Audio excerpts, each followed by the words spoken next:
perseverance. Hello, everyone, and thank you for joining us today for a very special edition of Dome to Home.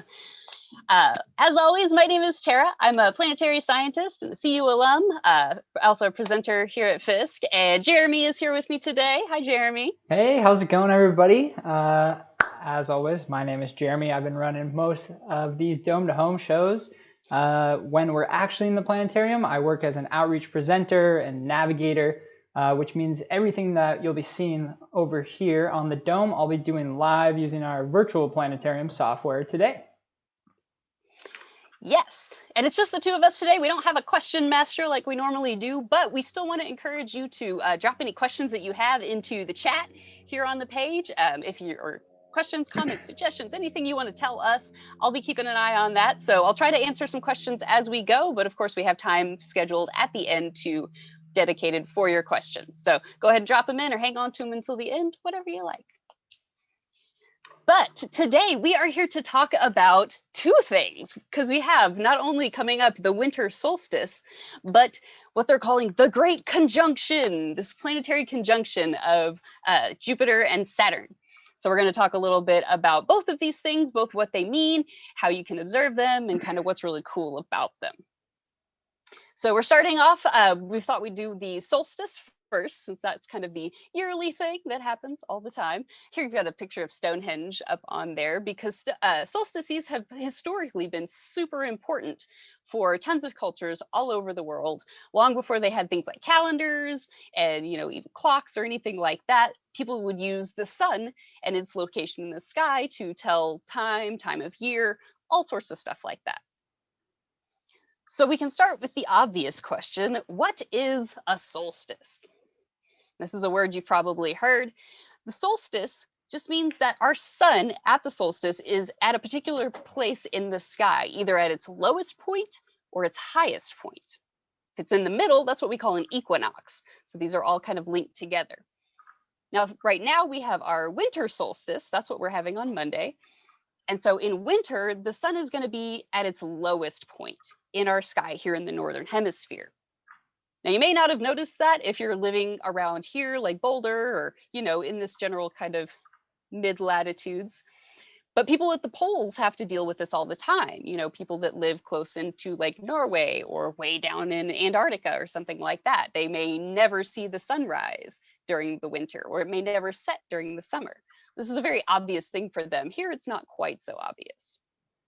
But we want to kind of show you what that looks like in our sky. So Jeremy's going to cue up our sun here. And you can see it moving very slowly across our sky. Speed it up a little there for you. And so yeah, that white trail, right? We're just going to show you the path the sun takes in one day. And then obviously getting into night here, stars start coming up, rising in the east, setting again in the west. And we're going to move all the way to noon on Saturday, the day after the solstice here. And if you're having trouble seeing any of these visuals, like the stars or the little the sun or the moon, try making your screen full screen on the YouTube video. Sometimes that can help. Also note that we've got this in sort of a fisheye view, so you can pretend that you're like laying down on the ground and seeing the whole sky around you. It might look a little weird at first, but you get used to it. So there you can see that's the path that our sun will travel on Monday. This was on Monday, correct, Jeremy? This is Monday going into Tuesday? Yes. Cool. So that's where you're going to see the sun in the sky on that day. But how does this compare to other solstices or equinoxes? Maybe you've never noticed that the sun is higher sometimes in the year and it's lower sometimes it's not. So here we've put up these colored lines for you. The blue one at the bottom you can see is where our sun is at the winter solstice. So it's running right across that line. But as the year goes on, from Monday on, our sun's going to start being higher and higher and higher in the sky as we go through time. And in fact, Jeremy's moving it now, where you can see this is noon every day moving throughout the year. So there you see it just passed that green line, which means it just passed one of the equinoxes. And it's coming up to the red one, which is our summer solstice. That's when it's highest in the sky. And then, of course, it turns around and comes back down. This forms a sort of figure 8 shape in the sky. It's what we call an analemma. It's a big fun vocabulary word for you. Say that 5 times fast. I'm not even going to try. And here we come back to winter. So this is kind of how people were able to track the time of year based on that position of the sun in the sky. And this is where we have our solstices, our equinoxes, and kind of what that means for us down here on the ground. But we also want to ask the question, why do we have solstices? Why does this phenomenon even happen? Well, it's actually for the same reason that we have seasons to begin with. The Earth, as it's going around the sun, is not straight up and down and just moving like that. It's actually tilted, 23.5 degrees. It is tilted over, which is kind of hard for us to see from here on the ground. So Jeremy's going to blast us off into space so we can look at this from outside the Earth, because it makes a little more sense that way.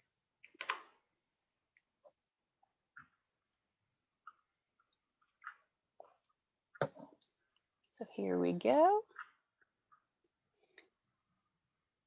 There is our big, beautiful Earth coming up beneath us.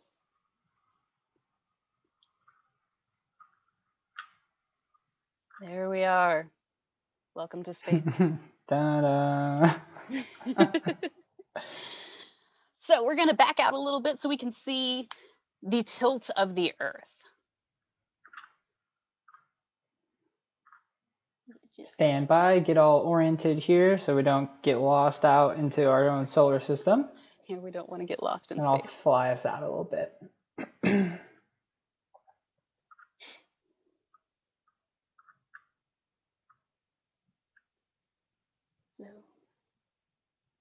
So that blue line there. Oh, go for it. I was just going to say that's the orbit of the Earth that it takes around the sun. That shows our path there. You can see the sun right in the middle. I'll make Earth much, much bigger than it actually is. That makes it easier for us to see. And we could put the little arrow on there and show you kind of how our Earth is tilted. Let's move around here. There we go. Yeah. So if you think of that blue line as being sort of flat like a disc or a plate, you can see that the Earth isn't straight up and down 90 degrees. It's tilted over just a little bit. Now you can kind of tell because of that, at some points in its orbit, parts of the Earth are facing more towards the sun and some parts are facing more away. Like here, you can see on our winter solstice, that arrow coming out of the northern part of the Earth shows you that the northern hemisphere is tilted away from the sun at this point. And so the northern hemisphere is getting less sunlight than it would otherwise, which is why it's colder. That's also why the sun is lower in the sky.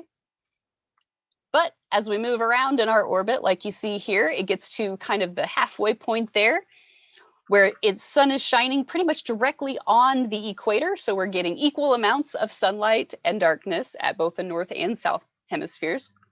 And so those are our equinoxes. But then if we keep going around another quarter click, as we move around this way, now the northern hemisphere is tilted towards the sun.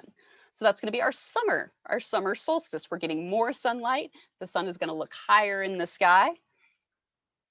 And then, of course, as we keep going farther around, we're going to get to another equinox where the sun is shining directly on the equator. Everybody's getting the same amount of sunlight. So this is why we have solstices and equinoxes. This is why we have seasons as well. So it's all tied together. And now we have come full circle. So that's really that's all it means to have a solstice. That's our winter solstice. But we're also here to talk about the planetary conjunction, which is super exciting. It doesn't actually have anything to do with the solstice. It just happens to be on the same day. It's a pretty exciting coincidence, though. And so this has less to do with Earth, but still very Earth-centric. Because a conjunction, all that really means is that these two planets are going to look like they're lined up from the view of Earth. Now, if you were on a completely other planet, it would look totally different. If you were looking from outside of our solar system, it may not look like a conjunction either. Conjunctions are very Earth-centric. So we're going to back away from our Earth here a little bit so we can kind of show you how these planets are going to be moving and how they line up and why we see this conjunction the way that we do. I'm with Rochelle. Wow. Yeah, I know, it's super cool. All right. So here we have, again, our sun in the middle. There's the orbit of Earth. And you can also see Jupiter and Saturn there. So this is kind of what it's going to look like if you were out in space looking down on this conjunction. You can see that there's pretty much a straight line from Earth to Jupiter to Saturn, all lined up together. But we also want to show you kind of how it got this way, because it doesn't just look like this all the time. This is not a normal thing. Otherwise, this wouldn't be an exciting time. But we want to kind of move around here and give you a good view of it. Yeah, I'll try to give it kind of, if we were to go up to the North Pole here, see what it would kind of look like if we were to quote unquote land on Earth here. You can see from this perspective, Jupiter has moved kind of right in front of Saturn. There we go. So this is on the 21st. This is what it looks like from Earth. So let's move back in time a little bit so we can kind of watch this happen. Go ahead and fade it down so we don't jump all over the place here real quick. There we go. I have jumped back 1 year now. So this is what it looked like on December 21st of 2019. Boy, we had no idea what was coming. And we'll go ahead and move through a full year to get up to the solstice and see the conjunction. And we're going to move a full year in about 30 seconds here. See the Earth going around. You can see two smaller, maybe little dots going around. That's Mercury and Venus, interior to the Earth. You can see Jupiter and Saturn start to kind of get closer in the sky here. Now, this all happens because planets move at different speeds. The ones that are closer into the sun move a lot faster than the ones that are farther out. This is just physics. That's the way it works. And so it looks like Saturn's barely moved at all, while Jupiter's kind of catching up to it. And of course, Earth has lapped them several times at this point. So Jupiter and Saturn actually come close together like this about every 20 years. But that's not what gives us a conjunction here on Earth, because it's not the way that we view it. So that was kind of what it looks like from out in space. Now, this is super exciting because for us to view it in this way, to see this actual conjunction of Jupiter and Saturn, only happens about every 400 years. So the last time that we had a conjunction like this was in July of 1623. So around the time that Galileo was inventing the very first telescopes to be able to actually observe this from the Earth. But even then, that one happened during the day, so probably not a lot of people saw it. So the one before that was really visible to most of the people on the Earth was back in the 1200s. So for us to get a conjunction like this that we can actually observe is a really rare thing. It's pretty exciting. After this, the next one that we're going to be able to see isn't until 2080. So definitely recommend trying to get out and check this out if you can. So we're going to show you how to do that too. Now we're going to land back on the Earth so you guys can see kind of how we'll be able to observe this in the sky. Real quick, before we do that, actually, I want to just to prove what Tara said here. Let's go ahead and jump. I've put up the date. Hopefully you guys can see it, but we're here on the solstice in a couple of days. And let's go ahead and jump back all the way to what they saw back in the 1600s. There you go. You could see Earth from that perspective, kind of a straight line. And did we want to show them the orbit of kind of from then to now, or should we just jump all the way back down to Earth right now, Tara? Let's watch it. Okay, so we're going to jump a mere 400-ish years in a matter of seconds here. Jeremy's secretly a Time Lord. I forgot to tell you guys. Yeah, you forgot I could control time. But no, I love looking at it like this because it gets a sense of kind of just the movement. So, you know, Jupiter and Saturn, I think Tara already said this, you know, they appear kind of in the same area of the sky about every 20 years. But then, you know, it takes a lot longer for them to perfectly line up as close as they're going to actually get in a couple days. So we're going to really be living history on Monday. So pretty exciting stuff. It really is. And a lot of times people ask, well, it's really cool. What kind of effects does that have on us here on the Earth? And the reality is not really any at all. It doesn't cause any like giant tidal waves, or, you know, the sky's not going to fall down on us. It doesn't actually have any effect on us here on Earth. It just looks really cool. And that's mostly just because Jupiter and Saturn are very, very far away. Very far away. So they don't have too much of an effect here on Earth.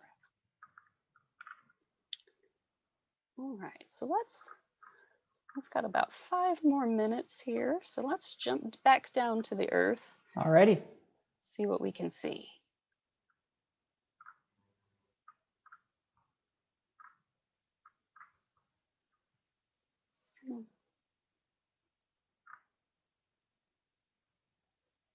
Oh, we've gone inside the Earth. We went a little too far.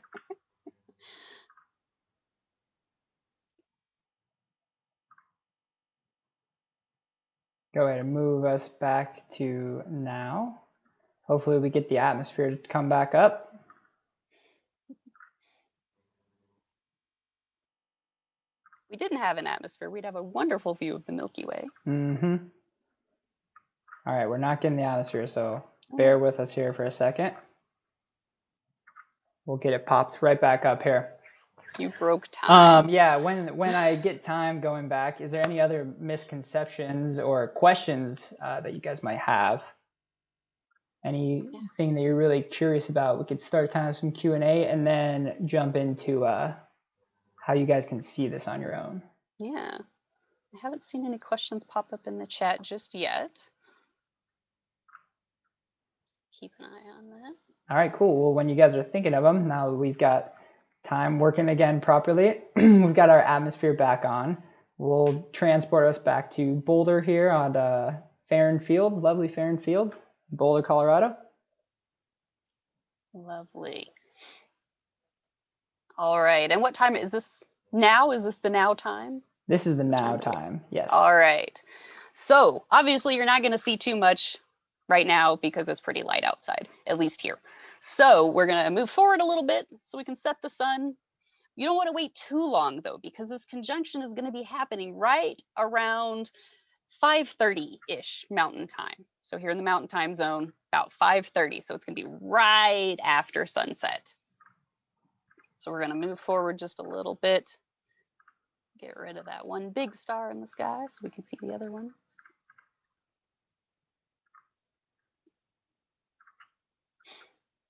I see a question here from Freddie. Will the conjunction occlude one of the planets? I don't know off the top of my head, but I bet when we're done, we could probably fly out and take a look. We'll see. I'm going to hang on to that question. So I've went ahead and moved us about a week ago. So we're on the 14th right now. And you can see kind of the mountains in Colorado. If you live in Colorado, you know the mountains are to the west. And I'll go ahead. You can see 2 bright dots right above the Flatirons right there. But I'll go ahead and slide our dome around and give us a better view so we don't have to strain too hard to find them. Excellent. There we go. There we are. So those 2 bright dots right above the mountains, those are going to be Jupiter and Saturn. And you can see even a week ago, they were very close together. And so we've been watching them get closer and closer and closer every night. You can see they're very close there. But as we go through time, you can see them get closer and closer. There goes the moon. And just about a day out, you can see, there we go, right there. Boom. Just over the Flatirons. So it's going to be just above the mountains. So if you're here in Boulder and want to get a really good look, you might actually drive a little farther out, either east or west. If you can get above the mountains, that's ideal. If you can get out into the plains where the mountains aren't in the way, also a great idea. they're going to be really hard to see, but you want to catch it right there between like 5 and 5:30 is when it's going to be really big and really bright. Now, if you're not here in Boulder or Colorado and you don't have the benefit of mountains or big landmarks like that in the West, there's also some constellations you can look for. In particular, we have something called the Summer Triangle, which is not a real constellation. It's what we call an asterism, but it's a triangle. It's made of 3 different constellations. You can see right here. The one on the top is Cygnus, the swan. On the right, we have Lyra, the harp. And on the bottom is Aquila, the eagle. But these 3 stars that make up this summer triangle are very, very bright. And you can see the triangle is pointing directly at our planets right there. So if you can find that triangle, that can also help you find the planets right there. You also saw that the moon was rising very close to them as well. So you can look for the moon too. So those will help you see that. We can probably point out too, Mars is up right now as well. It's going to be on the opposite side of the sky. So if you look kind of towards the east, you will see a big bright red thing. That is Mars. So if you're looking for planets and you see a big red one, turn the other direction. You want to look to the west to see Jupiter and Saturn.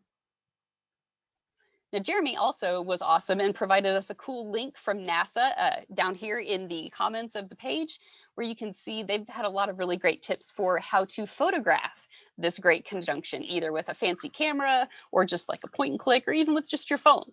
So NASA has a lot of really great ideas on how you can capture this event and share it and save it for the future.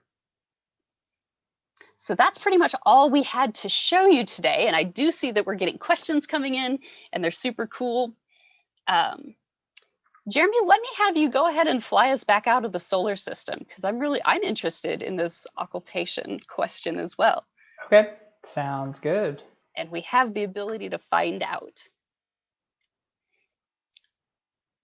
Let's see, Mr. McFarland has a question here for us. Are the 2 planets, Saturn and Jupiter, also lined up with the Earth and the Sun, as in a syzygy of 4 celestial bodies? I love that word, syzygy. Unfortunately, no. The Sun isn't actually in that line. We probably see it again when we're out of the solar system. We can point that out for you too. But Earth's going to be not directly lined up between the Sun and Jupiter and Saturn. It's kind of off to the side. So it's kind of like just coming around the side of the orbit, not perfectly lined up. That would be super cool, but I think that's even rarer. I have a feeling that doesn't happen very often at all, but that would be really cool. Oh, another great question here. Do you have any favorite stargazing spots in Boulder County where you would recommend viewing the conjunction? Yes. There's probably a lot of really great places where you could go. I've done some really good seeing just from Flagstaff Mountain. What's it called? It's Inspiration Point, something like that. Now I can't remember the name of it. That sounds right. But from the top of Flagstaff Mountain, you can usually see things pretty well. If you want to go a little farther out, something a little harder to access, the Hesse Trailhead outside of Nederland is a really good one. I take my telescope out there all the time. That's a really great place to go. Anywhere where you can get like up to the top of something. Green Mountain or Bear Mountain might also be good too if you want to actually like hike up there. It's a little more treacherous to get there, but those would be really great as well. Jeremy, do you have any favorite hiking spots around here? Hiking spots around Boulder? I mean, yeah, anywhere up Flagstaff is going to be awesome. But if you're trying to see this, I would honestly try to get, well, I guess either over the mountains, so further into the mountains, further west, or as far east as you could get. Because I think people are going to get a really good view. Like, I love looking at the mountains anyways. So I think if you could like watch it, have the conjunction right on the top of the mountains, that's going to make for some really awesome photos. I'm really excited to see just all these photos start coming in over the next couple days. Definitely. I've already seen lots of cool kind of time lapses of, the 2 planets getting closer over the, the whole month. So. Yeah. Cool. So here we are. Okay, now we're outside the solar system. We've got Earth, Jupiter, and Saturn there. Can we blow them up so we can see them? Sure. A bit better. And what was the question? So, we wanted to see I think you can kind of see there how Earth, it's not a perfect syzygy, how Earth is kind of off to the side and the sun is in between us. So we don't get that perfect four-body syzygy. But we also wanted to see if it was going to occlude any of the other planets. So maybe look for Uranus and Neptune. Where are they going to be? Gotcha.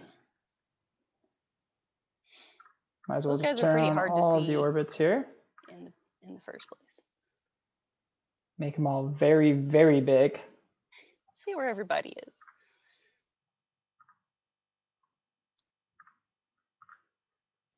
This is one of the great parts about the job. It's like, I'm not really sure if that's true. Let's find out. Ah, too big. Oh. About an order of magnitude too large there. Got an extra 0 in there. It's fine. So there's Venus.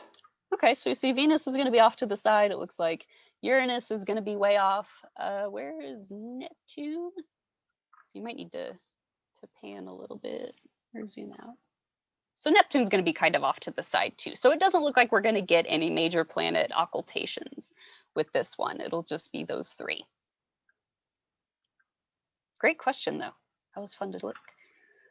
What else do we have here? Can you tell me how far the tip of the north axis moves from one solstice to the other? So I guess it kind of moves and it kind of doesn't. Earth is always tilted at the same amount, and it's always tilted in the same direction as it's going around. So the actual axis doesn't really move, but from sort of a, I don't know. I think what you're kind of asking is, so it's tilted 23.5 degrees from vertical, kind of like this. And so if it was to go all the way around, you would have 23.5 on either side, if that makes sense. So altogether, that's what, 47 altogether. So it's going to move that far back and forth. Can we say anything about how the conjunction might be thought to relate to the age of Aquarius? Honestly, I can't, because I don't really know very much about the age of Aquarius. That is not something that I have looked into. Jeremy, are you familiar? Not off the top of my head. I've heard age of Aquarius before, but yeah, I don't honestly know too much about that stuff. Yeah, sorry about that. Let's see, anyone else? Do we have any other questions? Who came through? Did I miss anybody here?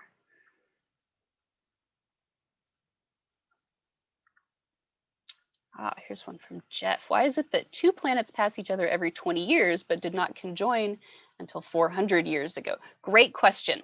And it all comes back to that fact that conjunction is just how we see it from Earth. So although these planets do get close to each other, they're always in different points in the orbit. They're not always getting close to each other at this same position. And of course, Earth is also in different places in its orbit when this is happening. So it's not always visible from the Earth. Sometimes the sun is in the middle and in the way, sometimes they're way over here. So it's not, it happens, like they get close to each other every 20 years, we just don't see it. We only see it about every 400 years in this kind of conjunction sort of way. So it's just the way that the conjunction is defined. It's very Earth-centric. Yeah, and I think if I could add something to that, I think this perspective kind of, illustrates the point too that although when we think of like our solar system as fairly flat, each of the orbits actually isn't, perfectly in line with the other planets. So you can see there's a little bit of separation there in those 2 yellow lines, which are the orbits of Jupiter and Saturn. So every 20 years, you could look and Jupiter and Saturn, will be passing each other in orbit, but they could be, still separated by several degrees in the sky because maybe one's up here and the other is like a little bit further down. Yeah. I hope that answers your question. Perfect. What else do we have here? We'll be able to see the Star of Bethlehem during the conjunction. That I do not know. That's another one that I'm not really too familiar with, is the Star of Bethlehem. I've heard some people say that the Star of Bethlehem was a conjunction between planets, probably Jupiter and Venus. is what I have heard. But as far as it being an actual star, I'm not sure. I'm not sure which star that is. Jeremy, do you have any idea? So I think this is a question that I think we've gotten before, and I think kind of comes up every year. Other people kind of, I'm sure people have heard of as like the Christmas star. And I think what happened was, years ago, there was some sort of object or star or something like that that appeared. There's not really enough, I guess, written down text to, kind of decipher what that was. Many people think it was either like a planetary conjunction. I think of Venus and Jupiter might have been, I think, what it was. Or it could have been maybe like a comet that had come through at that time. Basically, there was some bright object in the sky at that time. So I know that this kind of, conjunction has been referred to as the Star of Bethlehem or the Christmas star, but in fact, it's not a star. It's just the conjunction of the two planets. There we go. A great question here from Marion. Why is this happening in 80 years and not another 400? So it's actually 60 years. It'll be happening in 2080 is going to be the next one that's visible from Earth. And again, it just goes back to where the planets are in their orbits. Now you can see that Earth's orbit is much, much smaller than Jupiter and Saturn's because they're way farther from the sun. And so they're going to be in different positions in their orbit, but so are we. So it's not always the exact amount of time, just depending on where the planets are. So let's see, can we go to 2080? Yeah, let me just center on the sun here. I moved time when we were looking at the Earth, so everything started to spin on us a little bit. Oddly enough, I think it's harder to navigate on a flat screen than in the dome, because when I'm in the dome, I have a sense of like 360 degrees, my 3 dimensions, and on the flat screen, sometimes I forget that it's not just a flat screen. Yep. What year do we want to go to here, Tara? 2080. 2080. All right, let me pull up the our little time clock for us. Jump ahead to 2080. All right, we'll go at 30 seconds. How about?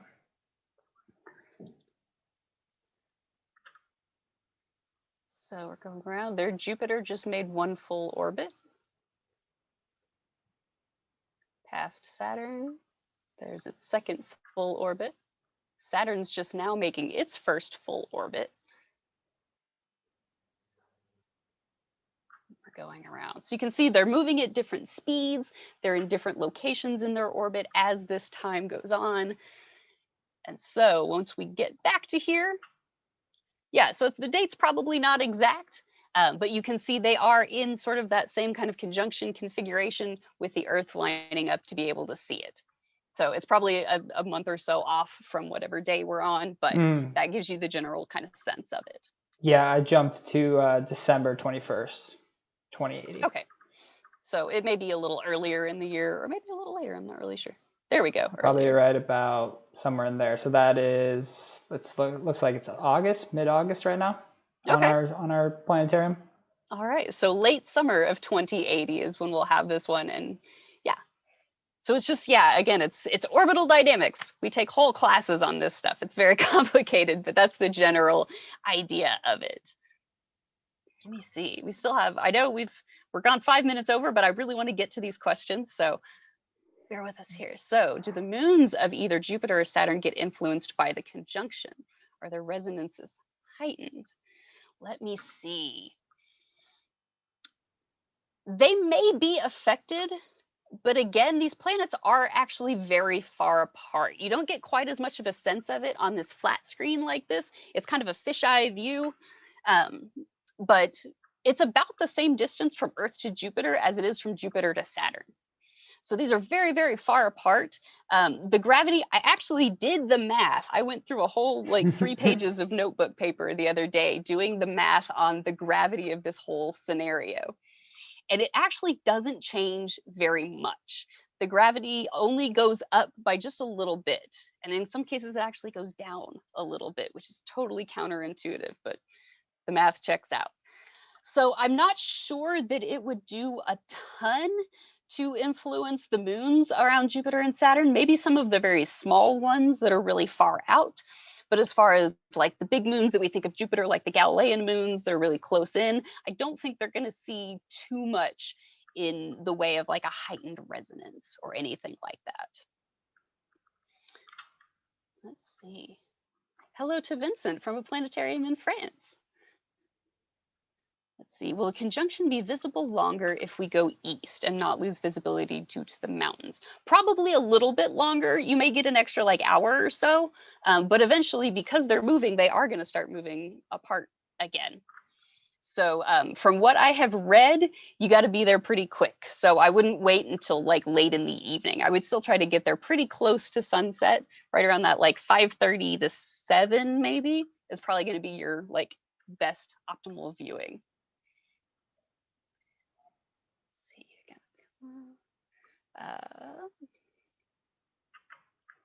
Okay, wonderful. Thank you all.